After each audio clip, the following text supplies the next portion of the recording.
Hey guys, welcome back to my channel, Houseplantpixie. For everyone that's new to my channel, my name is Monique and welcome back to my existing subscribers. Thanks so much for tuning back in for another episode on my channel. Also, if you could watch this video all the way to the end, leave a comment, like and share. It's always good to know if you guys like this sort of content and it keeps me motivated to produce more. Right, today's episode, for everyone that is interested, I have 2 more episodes. This plant, it's what it's about, and the Rhaphidophora Hayi, which is not in the picture, it's on the shelf here. Monstera Dubia. I got this plant literally when it had the first 3 leaves, and that's it today. And that's the Rhaphidophora Hayi.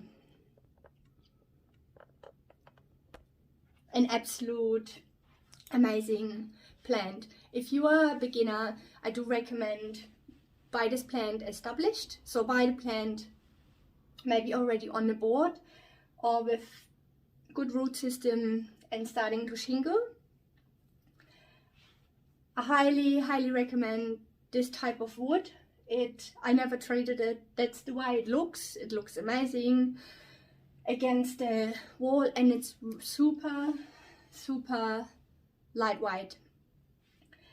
Because the problem you have if you use a thicker board or heavy board, your pot might tip, but if you have it against the wall it won't matter. But this type of wood is balsa wood and it is quite pretty, it is lightweight. If you want to mist your Monstera Dubia, I wouldn't recommend this type of wood. I don't think it goes too well having it wet, but I never done it. It just grew along this wood, and then I have it shingling along the wall, and I just got it secured with one clear hook. It obviously reached the ceiling and I'm just gonna chop it now. I was actually hoping it's going to attach along the corners and just keep growing, but I'm not even sure how I'm gonna go cutting it because I think the ladder I got is not tall enough. But let's see. Let's see how we go. So I'm going to cut it and then I'll show you what we're going to do with the cuttings. Just to cover a few things if you haven't seen. So I got 2 more videos about this plant. The first one is when I first got it, and I'm pretty sure I might have changed the soil, or I think I changed the board of the Dubia and the Rhaphidophora Hayi. I actually gave a repot and put on this. So this one was on the smaller board. I gave that one a bigger board, and this board that was on this one I used on the Rhaphidophora Hayi. That was it. And then I made an update, I think 6 or 8 months later, and that update is now already, that was November 2020. So now we have November 2021, and this is how quick this plant grows. So exciting. Right, let's just cover quickly.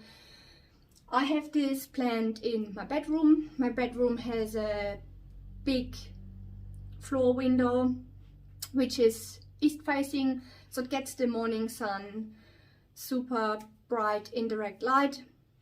Also, don't worry too much, like I'm a night shift worker, so sometimes I sleep during the day and have the curtains shut. It won't harm the plant as long as it's not every day of the week, but every few, maybe 2 or 3 days in a row, I won't have the curtains open and it won't bother this plant. Neither does humidity. I do not have high humidity in my bedroom, so for anyone that doesn't or isn't able to provide high humidity, you can totally get this plant. It's so rewarding, it's super amazing.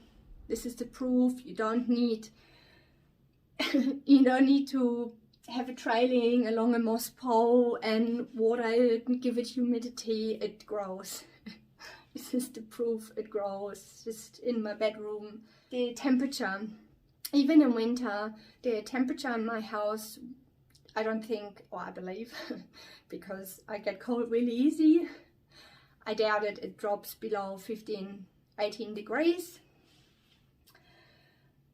I did water it a lot less in winter, because the amount of daylight is just less, and I have no additional lighting. Like in my plant room I got the LED lights, which when you have the lighting they will keep using the water because they produce the same amount of energy. But if you just go by the normal light requirements, yeah, here in Australia in winter, horrible, I think the light comes up 6:30, maybe 7, and the sun goes down the same time, around 7. But now we're in spring, coming up summer, we have longer light. But hey, it didn't bother that plant, it just grew. It's amazing, I can recommend it. And yeah, as I said, have it in your, just in your normal climate. Not so much when you root it, but I get to that. So we covered the light, we covered the humidity, the soil. It's in orchard bark, premium potting mix, mixed with perlite and horticulture charcoal, a nice airy mix. I have not changed the soil in the last year and a half because it's not necessary. If the plant is growing, why change it? Just because it's growing up, and especially monsteras, they have huge foliage and a super tiny pot. They like to be snug. Don't think, oh, because the foliage is so big, I will need to change the pot. If your plant keeps growing and producing good leaves, just leave it. Trust me, leave it. But, so what would be an indication for repotting it? How would you know? And look, that's just what I go by. But then I'll sometimes wait too long and my plants, like all the roots come out the bottom, but it won't harm the plant. So if your growth gets smaller, the growth, if you can't really say if it slows down. If it slows down, it could be a few other reasons. Also that the light requirements, like it needs more light. But if you haven't changed the light requirements and it's not winter and it stops growing, that could be an indication that it needs to be repotted. Also, if the leaves come out smaller or deformed, then check it. But you will see that the roots either show on the top of the, what can I use as an example? Say, if it's root bound, your soil will pull away from the rim of the pot. That's one indication. And your roots will show either up the top or, bad example, probably clear pots. If you use clear pots, you can see the roots. And if there's just one root coming out the bottom, not a problem. If there's a lot of roots coming out the bottom, then I would go for it. So yeah, that's it. And fertilizing. I did start using liquid fertilizer, but only fertilize your plants during your growth season. Otherwise, fertilizer burn is real, people. If you do fertilize your plants in winter and they just don't have the capacity because they slow down and they go dormant and you're trying to force it, you burn the roots, and when you burn the roots it will show in the foliage shortly after. So be aware. I always believe, and I think I said that in some of my other videos, if you do have the right light, the right soil, the right temperature, then you got it covered. That's all you need. All right, that's enough. Let's chop it and reprop it.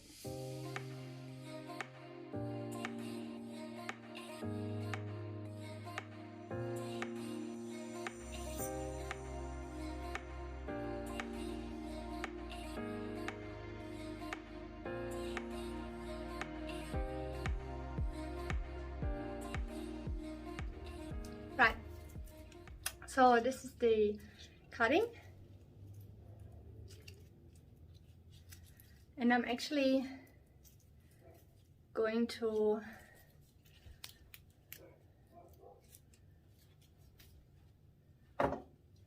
cut it up in few sections. So again, with cuttings, the dog. So I'm going to use this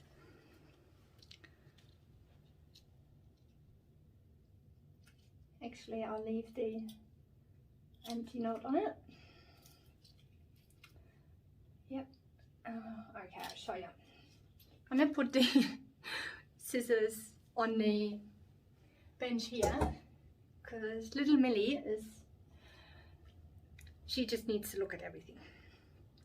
So this one is the tip cutting. So I think I covered it in a few videos.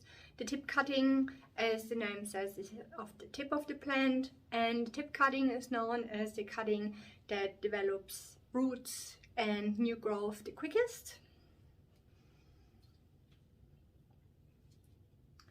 This is what you call a mid-stem cutting. I might actually chop this one more time.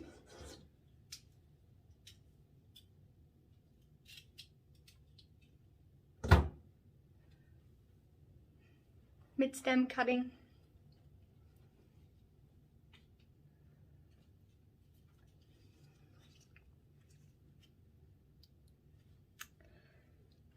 I left a few more notes on that one, and I'll show you on this one. So that is your node, that is your internode, the space in between the nodes, and this is another node here. So what I'm going to do with these cuttings, my humidity dome is quite packed. I got anthuriums in it, and I thought it would be a great idea we use some plastic bags. Just I do believe having the you need humidity for these to get going. You can try without, but that's why we're putting it in a Ziploc bag, and I will put it under my LED light setup and on a heat mat. So let's put them in some Ziploc bags. I'll show you. These are the Ziploc bags. I filled them up with perlite. Right. And I put in the bottom water. If you're worried about leakage, that's what the plate is for. Also, it's a good idea to label your cuttings and what's in it, especially if you do lots of them. And all we're going to do is replace them on the perlite.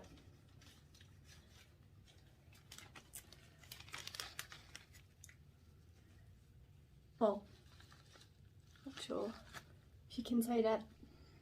With the bag, if you do put it on a heat mat, don't fully ziplock it, just do the sides and still have it open. Or if you fully zip it up, just make sure you give it air. In my experience, I just leave it open and it will grow, be fine. But don't close it up and leave it closed. It needs that air circulation. With the Rhaphidophora Hayi, this is the best example. It was lacking light, and that's no growth, then growth again. So what I'm probably gonna do is I'm just going to prop the bits that have the leaves on it. The rest I would just dispose. You can prop it, but let's not overdo it. And I would not, so don't try and prop the whole thing, just cut it in sections, maximum 2 or 3 nodes. A lot of people say you should have a minimum of 2 nodes to propagate a plant. My experience, you need 1 node. That's completely fine, but everyone has different experience. Wish me luck on let's see how many of those get roots. This is my first time propagating this plant myself. And yeah, I hope you liked this video. If you did like it, give it a like, and I'll see you next time. Until then, stay planty. Bye. Bye.